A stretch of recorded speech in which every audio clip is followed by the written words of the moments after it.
Akam jirtan daawwattoota keenya ana qopheessaa sagantaa tanaa Dammeessaa Ahmed.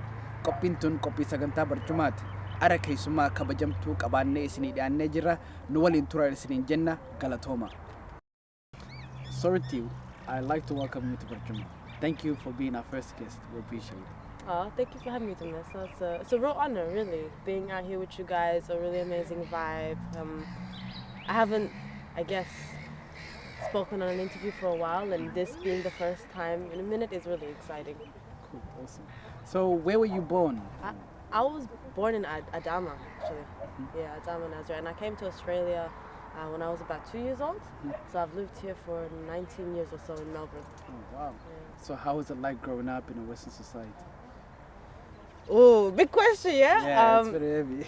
It's, I guess, as somebody who is divided between two worlds, I guess you could say, like the world of our culture, the community, the house, and then the world of, let's say, the school, the institution, the university, the social life. Trying to find a place where you fit and you can be accepted for fully who you are in a Western society can be extremely difficult. And you can get it and then fail and then get it and then fail, especially as you grow. So it's not easy, I guess. It's not easy. But I guess, like, what am I comparing it to? I've never really lived anywhere else as well. But it definitely has its trials and it has its tribulations and yeah, it's hard, I guess. It's hard. So I feel like, what are some of the struggles that you face as especially being a black woman, also being Muslim as well. So what are the dynamics there? What are the struggles? I think, I speak from my personal experience. There's an expectation, I guess, on black women, particularly, I guess, myself throughout my life, to always have everything down pat, especially once we kind of display that maybe we have some skill or some particular knowledge or something that we have the ability to excel in this country. And going back to that Western society question, when you are the other but you have the skills of the society in which you grow up in, or something that society can benefit from, there is this expectation to move at an incredibly high speed at all times, and then you lose yourself in that process. So that, in trying to understand that nothing, I think we were talking about this earlier, nothing can happen around you unless kind of you're centered and you're okay. That's something that I've really come to learn recently as being maybe one of the biggest struggles of a black woman, in having to shoulder so much all the time on herself and not feeling like she has almost a right to share this with the people around her, but she does, and Yeah, I guess within our culture is, within the African culture pretty much, it's to share weakness is always reserved to oneself, not so much shared with everyone else, and I guess that's the kind of structure that's how we kind of grew up, and that could maybe affect on the way we go about our lives, But how many people in your family? How many people in my family? I've got a big family here. I've got a lot of aunties and uncles. Gosh, how many? That's a good question. I'm gonna have to actually count. 1, 2, 3, 4, 5, plus a lot of kids. And then there's my parents, and there's 3 siblings there. So I've got 2 brothers and 1 sister. Family is like divided, I guess, between Oromia and here. So aunties and uncles are here, and my parents and my brothers and sisters live in Oromia. Yeah, so that's the number of my family. So, go on. Yeah, where do you feel like? Are you the oldest, the youngest, or? Oldest by far. My brother is like the one that comes after me. He's only 12. It's like 10-year difference right there. And then there's like not much difference between them going down. But yeah, I'm like the oldest.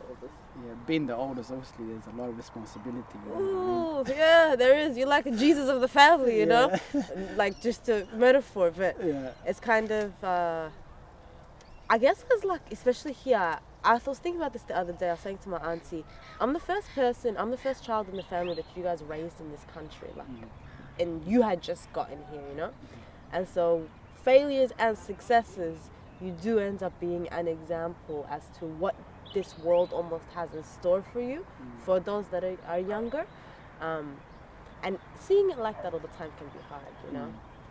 But there's pressure, you know, there's pressure. I think you can resonate with that as well a little bit. Yeah, most definitely. Are you studying at the moment? What's your current status? Yeah, I'm studying Aboriginal Studies and Political Science at the moment. Actually, I just went back to university last week after a long time of indecisiveness and not knowing what direction to go in or where I wanted to study and what I wanted to study, the purpose of why I wanted to study. I think for myself, I struggle to commit to something if I don't see purpose. And when I got into university, there was a lot of, I was doing this, you know, because there was an expectation. But it turned out that wasn't enough to keep the fire burning and the commitment burning. So I'm really happy to have decided Aboriginal Studies and Political Science because I'm so, I guess interested in. Would you like me to tell you why I picked Aboriginal Studies and Political Science? Okay. The reason I picked it is because I'm really interested in the similarities between Indigenous people in Australia, Indigenous people globally, but let's say particularly Australia because we live here. The political, the social, the spiritual similarities between that culture and Oromo culture, and the political science, just because I really love politics. And I think that'll be even more than just going to university, a really important experience for myself in creating a better sense of self, a better sense of belonging, as we're speaking of. So for those who are, twisted in terms of, wanting to study something but are not sure, what would you advise them, Take your time. Take your time and think of, I think what people think a lot about is what career do I want and what do I have to study to get to that career, which definitely works as well if you're dead set know what exactly you want to go into. But I would suggest, or what has worked for me, is picking something that I know I'm going to enjoy learning about on a daily basis, go to, and when I'm doing my assignments, I don't feel like it's work, I feel like it's actually an experience of collecting knowledge for myself, and that may help in even you then after 2-3 years in an undergraduate going, actually from that now I know from further studies is exactly what I want to focus on, or because I really enjoyed that, I want to be more specific in this or whatever. So but if you're indecisive, I would definitely say take your time. Pressure is real though, it is. Most definitely. Even growing up in an African family, there's always that expectation. You need to be a doctor, you gotta be this, an astronaut, you know what I mean? There's all that internal pressure. How does one juggle that and truly reflect on his own self and say, I want to do something because I want to do it, not because my parents have, kind of pushed it upon me or want me to do it or I want to impress them. So how can one take themselves away from that? Obviously not being disrespectful to his parents, but at the same time follow his inner wishes. You know what I mean? I think that's such a good question to miss. So the conflict intergenerationally, what we experience with our parents and is really hard, especially when it comes to studies, because like you said, there's that huge expectation and that comes from a place of love, you know what I mean? Just they want the best for us so much that they just want to see us do really, really well for ourselves. So I think the beginning of solving that is understanding that it isn't a place of trying to, although it may feel as such a lot of the time, it isn't out of a place of trying to necessarily control your life. It's I didn't have this, so I really, really want you to experience all the best that there is to experience in this world. Understanding that, then with time, I think we can and have the ability to develop the communication methods to express to our parents what it's actually like having to create a sense of self in this world, and that simply just going towards something because it's high status or high paying doesn't necessarily fulfill for some people. It's true. And if it doesn't fulfill, well then it's not going to necessarily make anybody happy, including the parents. And I think it's communication. That's the biggest thing. A real respectful communication that definitely comes with time. Maturity. Yeah, most definitely. I know you have recently published a book, Siane. Yeah. So tell us a bit about it. How did that come about? It came about from the need to, I guess, as a poet, as a performance poet in Australia, I really wanted to have something in my hand that could tell me and the world, I guess, what I do, what I'm about, and display myself in a way that I owned. You know, the book is written by me, self-published, and, you know, edited by friends. The cover is done by a really good friend as well. So also, it was a personal experience, even the process of putting it together. And after writing it and in reviewing it, or like going back to it and reading it, or even just, going back into that experience, I realized that a lot of it is making sense of the experiences of being in this country as, you know, as a third culture kid, you know, for lack of a better term. And it's an unpacking of the many experiences that I've had over my life that have either helped me really grow, that have, you know, affected me in positive and negative ways, but just needed to be understood for nobody else but myself. But at the same time, if others can see parts of themselves and their experiences in it, that's a bonus to the experience and allowing someone else to feel reflected. Yeah, that's great. Do you have a favorite one that's within that book? Because I bought the book as well. It's right here. Which one's your favorite out of the poems that you have published on here? It's interesting. Like there's pieces in there I perform a lot. There's pieces in there I've never performed. One of my favorites in terms of like, it's never really been performed, but I really like it because I never speak about that particular part of my life, and it's shoes. And it talks really abstractly and, you know, interestingly about, I guess, the experience of growing up with a limb deficiency. I really refuse to call it a disability because I don't believe it is one. And that one is my favorite just because to see even myself open up to that level is something that is healing. Like more than anything, it's just healing. And it's probably my favorite piece in there. And also because it's the piece that a lot of people have said, yo, that piece is really like, it moved me, you know? And so that means I've done my job right as a poet. Maya Angelou said, actually, like, just, you know, to end that rant, so something along the lines of people forget what you people forget what you say, people forget what you do, people forget, etc., etc., etc., but they never forget how you made them feel. And I guess that's why I like that poem so much. It's, and also, if someone wants to buy this book or get it, where can they get it from? They can get it at www.soretibkadir.strikingly.com. So if you just go on Facebook and or just Google my name, you find the website and you can purchase it there. And I'll send one to you. Or you can go to Konjo restaurant in Footscray on Irving Street, and they have copies there that you love that piece. So, you know, what are you doing at the moment? What are you involved in? Is there groups out there that you know, that you're involved in? And what are they? At the moment, Mesa, that is like, I guess I've got positions in different places, and so the International Oromo Youth Association was, I was given leadership of that last year. I haven't necessarily come into that position in a full way yet, for a lot of different reasons, personal reasons particularly, just with my own life. But that is something that I do hope to create something with towards the end of this year.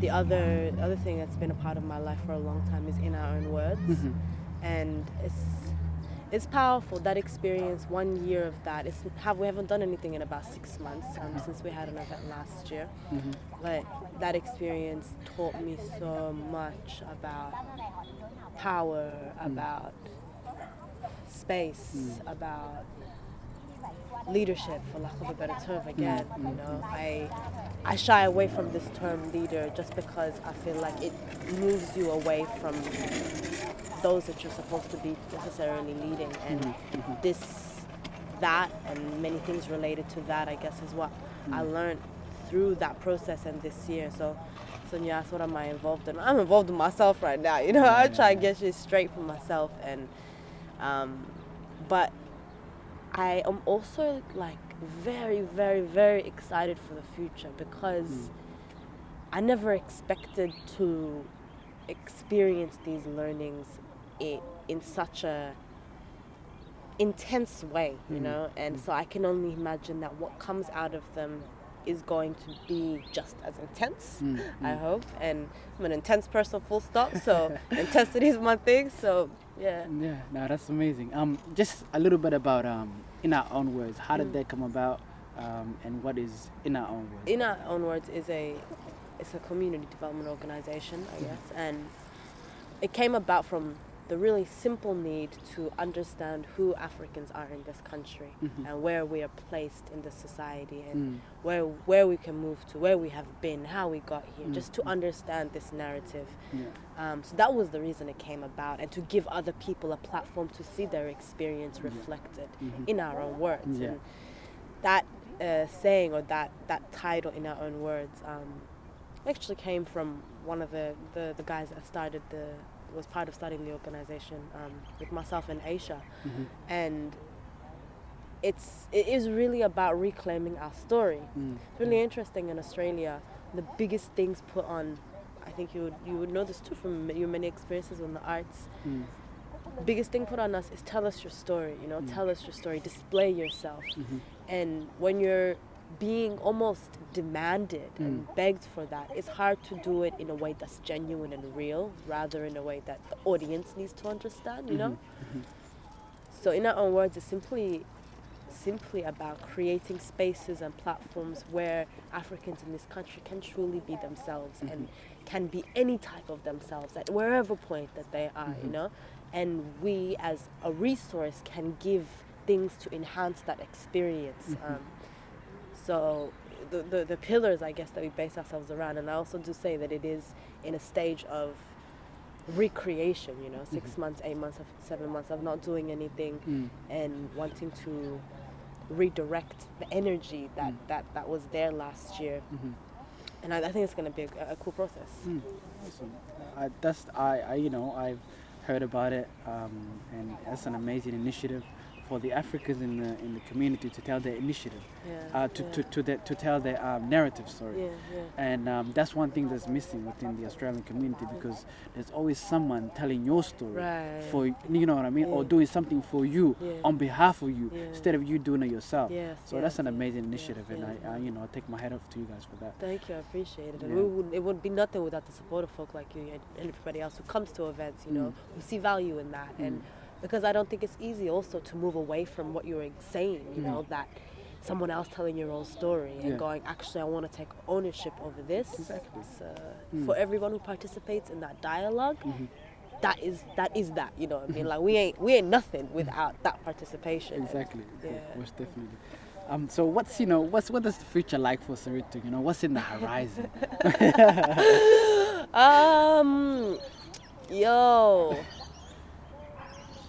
Lots of different things, I struggle to stick to one thing for too long, I'm here and then the next minute you're like, where the heck did she go? That's what she said 2 seconds ago, And so that's something I'm learning to like about myself rather than seeing it as a fault.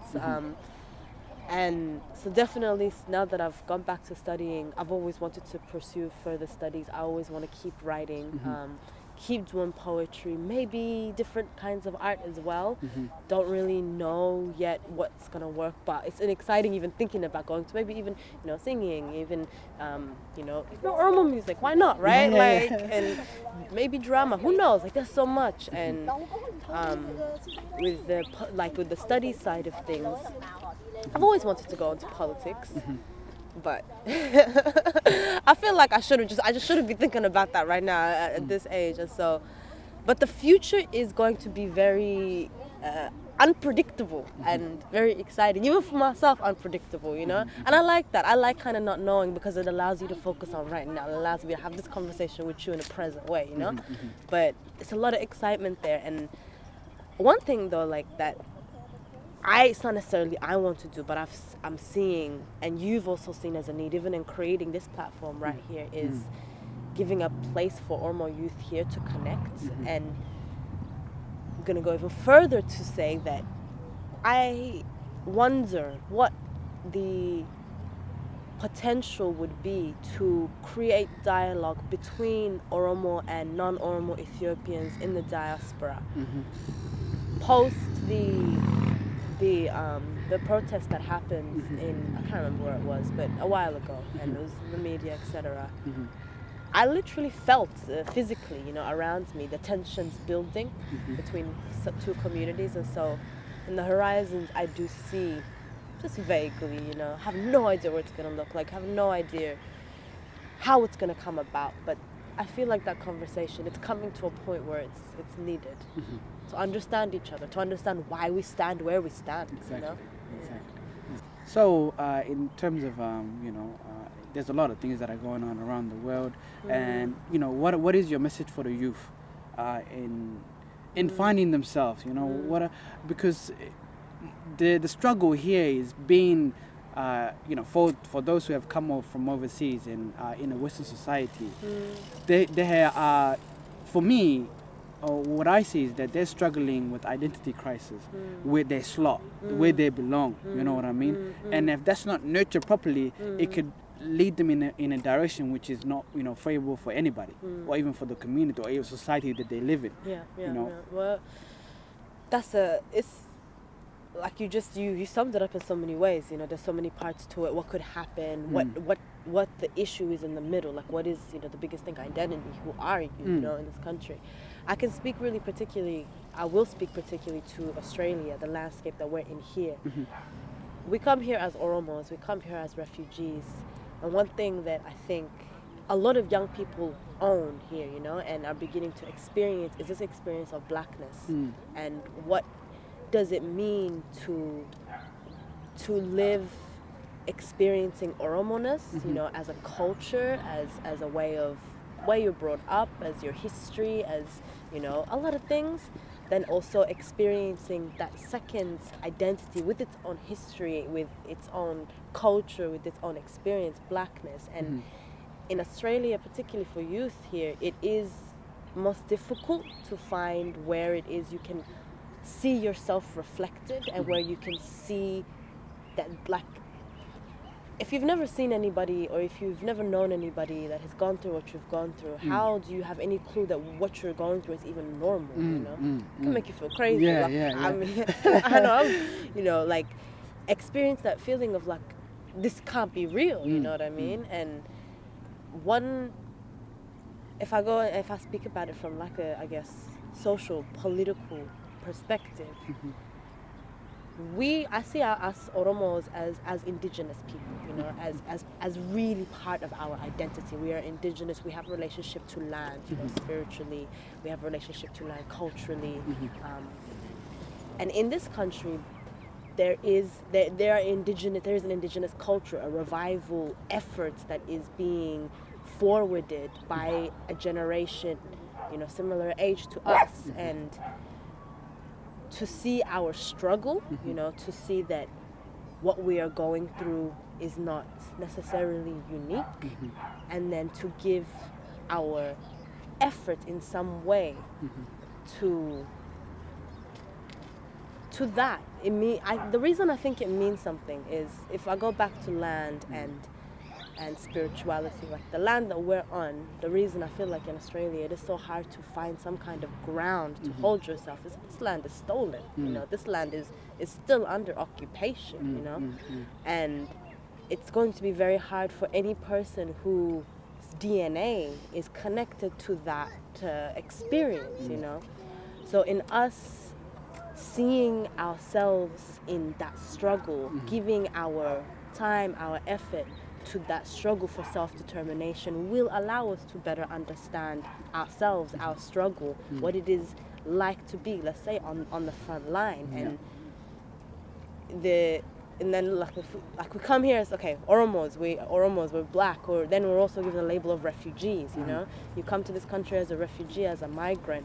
First thing that's done is made sure that you are as far distant away from understanding indigeneity in this country as possible. And us making an effort, a real effort to go, actually, here, this is where I want to align myself, this is where I want to see myself in this country, not in, the blind nationalism that is also oppressing our people, And I don't know if that's advice, it's a rant, what I mean? But I feel like you feel me, Davisa. I do. I think... for one to say, I want to be liberated, and you're in a land where the people within that land are oppressed, then you're a hypocrite, not realizing their struggle as well. That's one thing, you know what I mean? And we're scared too, you know, like, you know, so we were talking about that intergenerational conflict. We have eyes and ears that our parents simply don't have. And because they didn't have the time to have it, right? And we have the capacity to overcome that fear, you know, of that fear of if you say anything that the mainstream doesn't say, you're gonna get shot or some shit. Like, oh, you know, you're never gonna see money in your account. You're going missing, yeah. And you know, we have the capacity to really rationalize that fear and present access to that narrative for our community. You know, in just knowing, getting to know. You know what I mean, and participating and giving our energy to that and.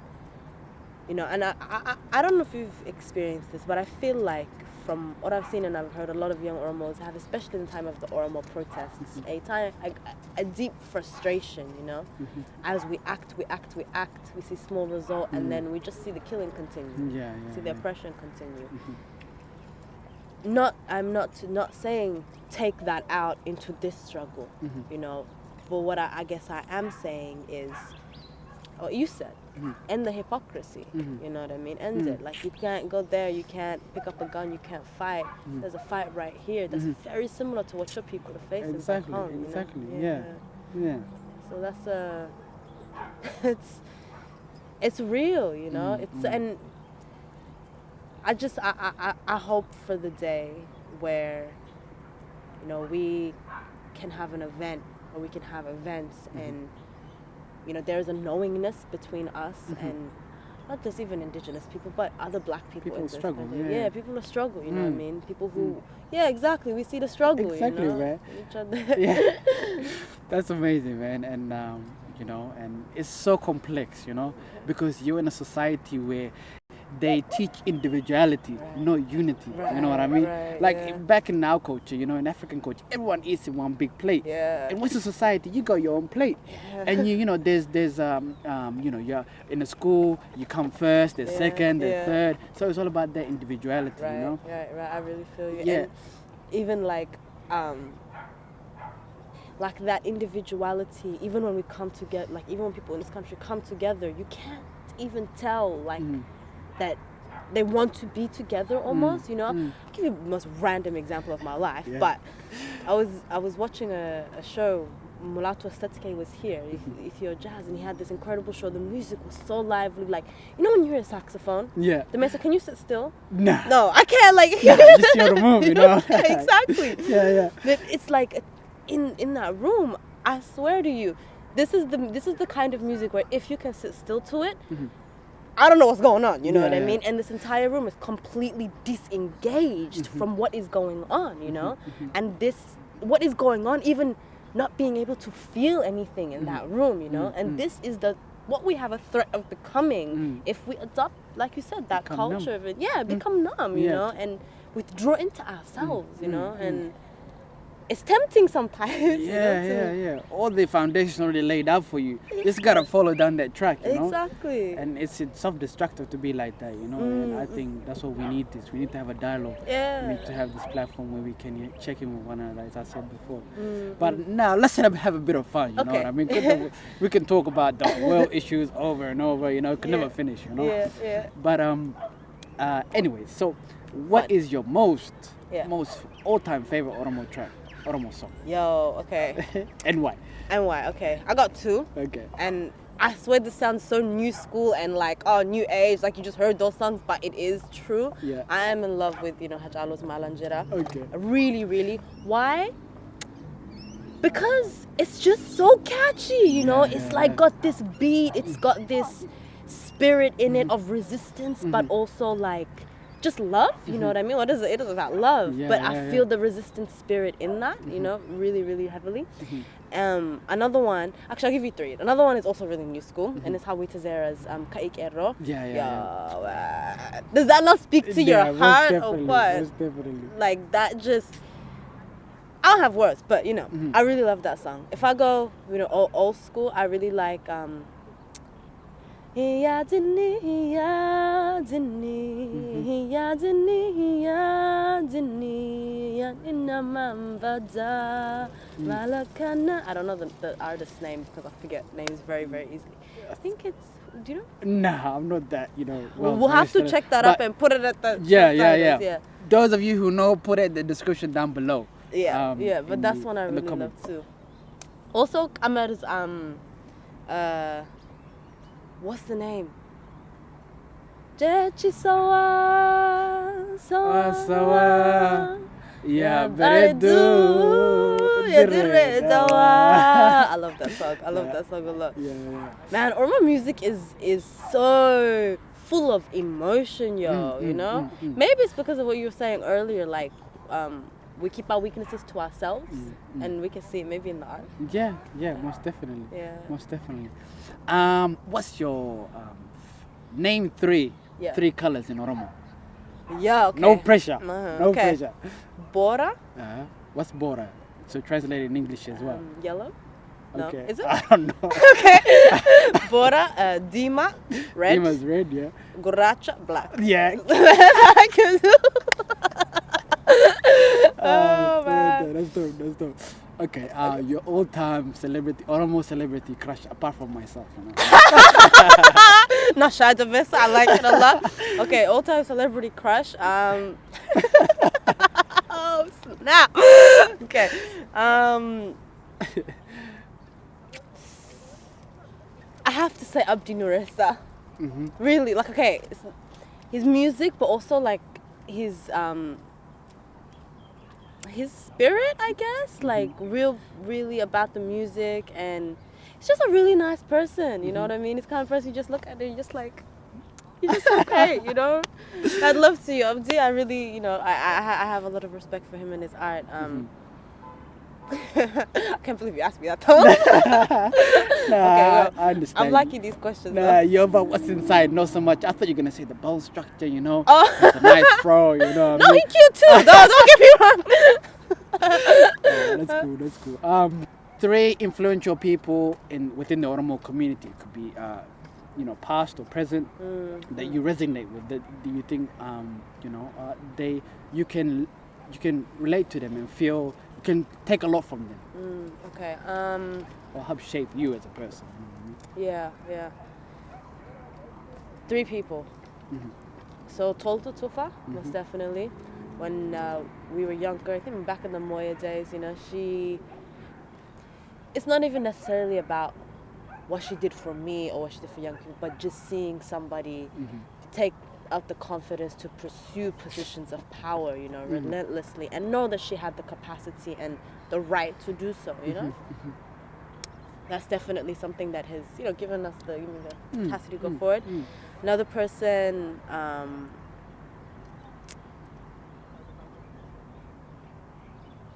Ayantu Tibeso. She's not in Australia. She's in the States. She's a very close friend of mine, and the reason I mention her name and the reason I respect her so much is her ability, or what she did to say, okay, this is what the entire community wants. This is what all Oromos want from me, and this is what they believe I can give, and I will, but I'm gonna do it in my own way.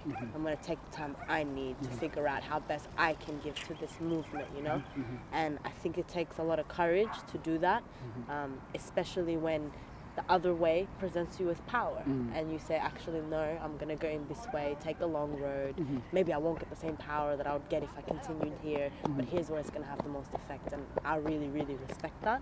And it's something that has taught me, in a sense. And the third person in the Oromo community,